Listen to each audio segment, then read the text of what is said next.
মানুষের সঙ্গে থাকলে, সে যত দূরেই থাক, মানুষের সঙ্গে থাকলে সেই মানুষ তাকে পছন্দ করবে, ভালোবাসবে, হৃদয় দিয়ে তাকে অনুভব।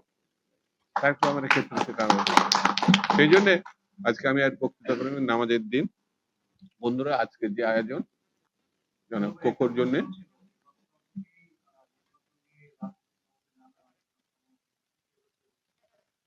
কোকোর জন্য যে আপনাদের যে অনুভূতি, আমি তার প্রতি শ্রদ্ধা জানাই, ভালোবাসা জানাই। হ্যাঁ, এখন নির্বাচন নিয়ে নানান কথা হচ্ছে। গণতন্ত্র ফিরে না আসলে, অর্থাৎ ফ্যাসিবাদকে পরাজিত করার পরে গণতন্ত্রে ফিরবে জাতি, এটাই তো বাস্তব। গণতন্ত্রে ফেরার জন্য একমাত্র পথ, কোনো দ্বিতীয় পথ নেই, সেটা হচ্ছে নির্বাচন।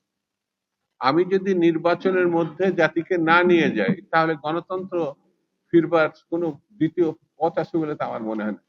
যারা যারা গণতন্ত্রে ফিরতে চান তারা নির্বাচনের কথা বলছেন, আর যারা নির্বাচনকে বিরোধিতা করতে চান তারা কি গণতন্ত্রের সপক্ষে অবস্থান নিয়েছেন না বিপক্ষে অবস্থান নিয়েছেন? এটা কিন্তু বাস্তবোচিত কথা। আমাদের মহাসচিব স্পষ্ট করে বলেছেন, এই সরকারকে নিরপেক্ষ ভূমিকা পালন করতে হবে, অর্থাৎ সকল দলের সঙ্গে তার সমান অধিকার থাকতে হবে।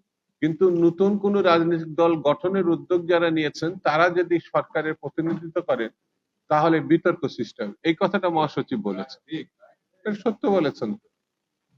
যারা মানে গণতন্ত্র এবং বাস্তবতায় থাকতে চান, মহাসচিবের বক্তব্যকে অভিনন্দন জানানো উচিত, কিন্তু তার সদিচ্ছা নিয়ে, তার উদ্যোগ নিয়ে যে কথা বলেছেন, এটা দুঃখজনক ঘটনা। আর দ্বিতীয় কথা বলে, আরেকজন বলেছেন জিয়াবাদ, সরি মুজিববাদ আর জিয়াবাদে তারা মানে দেখতে চান না। ভাই, আপনার কে দেখতে বলছে? কে ঠিকাদারি দিছে? চোখ নাই, মাথা নাই, বুদ্ধি নাই, বিবেচনা নাই। মুজিব আর জিয়া এক জিনিস না।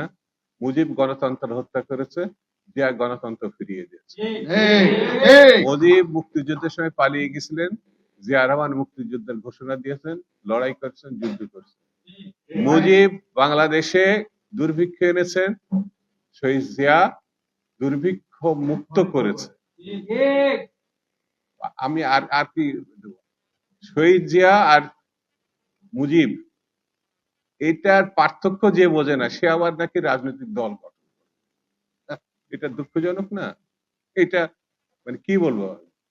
সেই জন্য মানুষ জানে শহীদ জিয়া কি, বেগম জিয়া কি, জনাব তারেক রহমান আর ফ্যাসিবাদ কি। আপনারা মুজিবকে বিরোধিতা করেন, কিন্তু জিয়াকে বিরোধিতা করলে আপনি মুজিবের পক্ষের মানুষ হিসেবে অনেকে ধারণা করবেন। বিভ্রান্তি সৃষ্টি করবেন না। বিভ্রান্তি সৃষ্টি জাতিকে ঐক্যবদ্ধতা করতে দ্বিধান্বিত করবে, এটা ঠিক হবে না। সেই জন্য আমার মনে হয় বিএনপিকে সমালোচনা করতে গিয়ে যে আপনি পরোক্ষে গণতন্ত্রের সমালোচনা করছেন, ফ্যাসিবাদের পক্ষে চলে যাচ্ছে, এটা কি আপনি খেয়াল করেছেন? এই জিনিসগুলো খেয়াল করার জন্য আমি অন্তত অনুরোধ করি। বন্ধুরা, আগামী দিন হচ্ছে জাতীয়তাবাদীদের দিন। আগামী দিন হচ্ছে শহীদ জিয়ার যারা কর্মী, বেগম জিয়ার যারা কর্মী, যারা তারেক রহমান কর্মী, তাদের দিন। এটা কোনোভাবে রোধ করা যাবে আপাতত মুহূর্তে, এটা আমি বিশ্বাস করি।